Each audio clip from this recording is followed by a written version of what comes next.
Hey, what's up you guys? It's Dorothy and welcome back to my channel. Thank you guys so much for sticking with me and going along this journey of reading One of Us is Lying. In today's video, we're going to read chapter 23. Just like chapter 22, this is only going to be one video because it is only one perspective.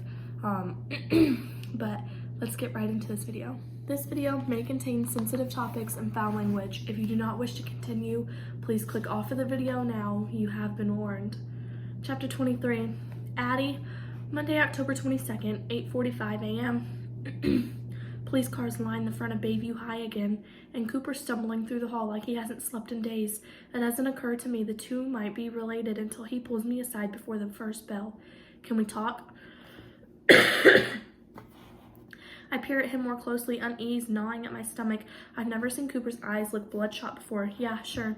I think he means here in the hallway, but to my surprise, he leads me out to the back staircase into the parking lot where we lean against the wall next to the door, which means I'll be late for homeroom, I guess, but my attendance record is already so bad, another tardy won't make a difference. What's up? Cooper runs a hand through his sandy hair until it sticks straight up, which is not a thing I ever imagined Cooper's hair could do until just now. I think the police are here because of me, to ask questions about me. I wanted to tell somebody why before everything goes to hell. Okay, I put a hand on his forearm and tense in surprise when I feel it shaking. Cooper, what's wrong? So the thing is, he pauses, swallowing hard. He looks like he's about to confess something. For a second, Simon flashes through my mind, his collapse into tension and his red, gasping face as he's struggling to breathe. I can't help but flinch. Then I meet Cooper's eyes, firmly fill me with tears, but as kind as ever, and I know that can't be it. The thing is, what? Cooper, it's all right, you can tell me. Cooper stares at me, taking in the whole picture, messy hair that's spiking oddly because I didn't take the time to blow dry it, so skin from all the stress, faded t-shirt featuring some band Ashton used to like because we're seriously behind on laundry. Before he replies, I'm gay. Oh, it didn't register at first, and then it does. Oh, the whole not into Keely thing suddenly makes sense. It seems like I should say more than that, so I add, cool.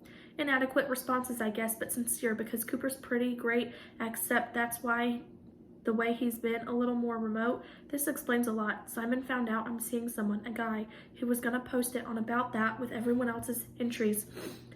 It got switched out and replaced for a fake entry about me using steroids. I didn't switch it, he adds hastily, but they think I did, so they're looking into me hardcore now, which means the whole school will know pretty soon. I guess I wanted to tell somebody myself.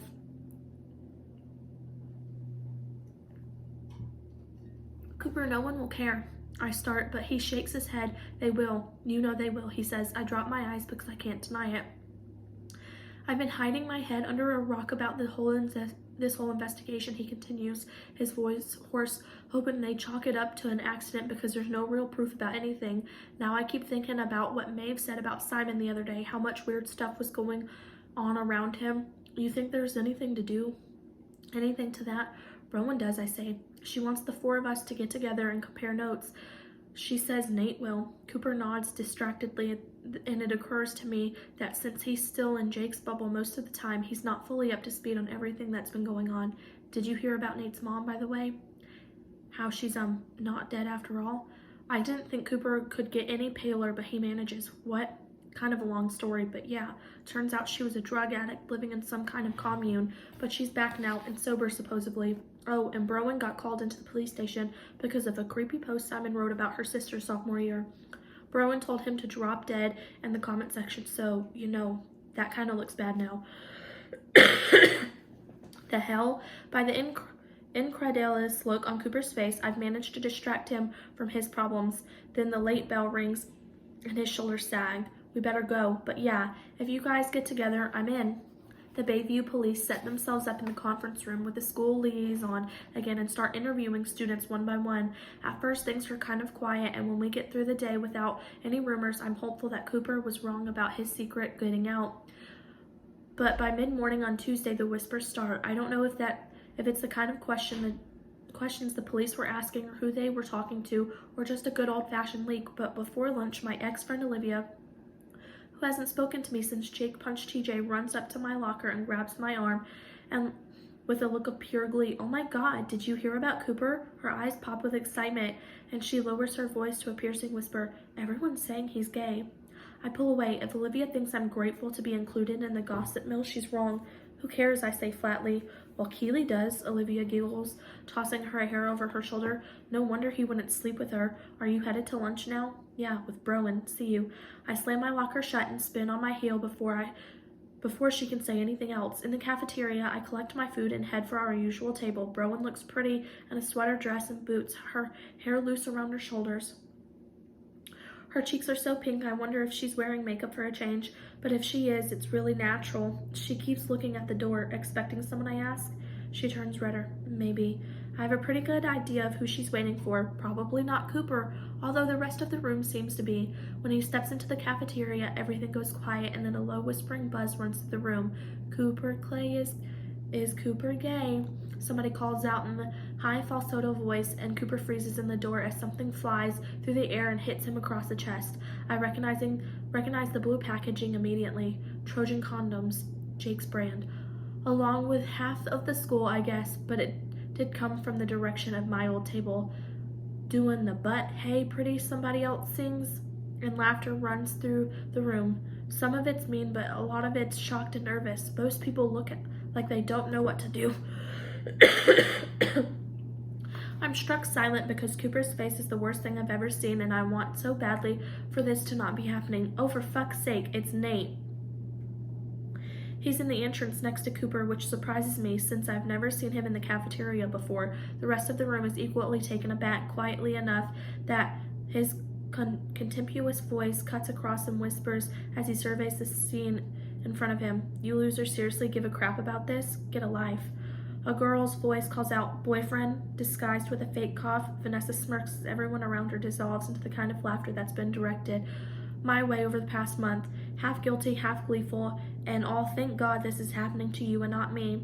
The one exception are Keeley, who's biting her lip and staring at the floor, and Luis, who's half standing with his forearms braced on the table. One of the lunch ladies hovers in the doorway between the kitchen and the cafeteria, seemingly torn between letting things play out and getting a teacher to intervene.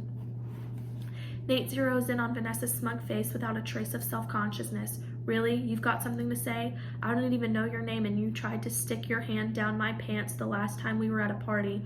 More laughter, but this time it's not at Cooper's expense. In fact, if there's a guy at Bayview you haven't tried that with, I'd love to meet him. Vanessa's mouth hangs open, and a hand shoots up from the middle of the cafeteria. "Me," calls a boy sitting at a computer nerd table. His friends all laugh nervously as the pulsing attention of the room seriously. It's like a wave moving from one target to the next, focuses on them. Nate gives him a thumbs up and looks back at Vanessa. "There you go. Try to make that happen and shut the hell up." He crosses to our table and dumps his backpack next to Browen.